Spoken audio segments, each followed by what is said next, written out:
আজকে আমার বরের জন্মদিন উপলক্ষে, মানে কালকে জন্মদিন ছিল, কালকে শনিবার ছিল, ওই জন্য আজকে খাওয়া দাওয়া সবাই মিলে আমার আজকে একসঙ্গে খাবো।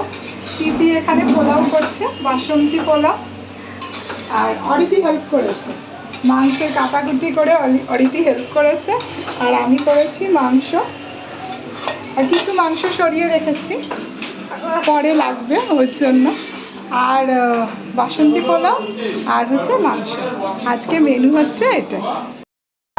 হ্যালো ফ্রেন্ডস, কালকে দাদার জন্মদিন গেছে, শনিবার ছিল বলে কালকে খাওয়া দাওয়া সেরকম করা হয়নি।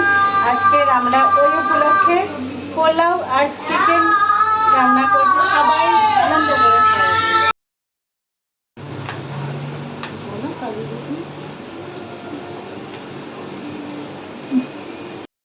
কেমন হয়েছে রান্না?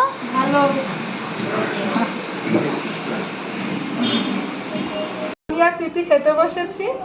পোলাওটা পিপি করেছে, সত্যি খুব সুন্দর হয়েছে, আর মাংসটা আমি করেছি, মাংসটাও ভালো হয়েছে। কিন্তু বসলাম খেতে, কত ভাত দিয়েছে দেখো পোলাও। না না, আগের মতন খাওয়া নেই, তাও এত না পোলাও না খাবো। না না, বেশি ভাত একদম দেওয়া হয়নি, এটা অনেক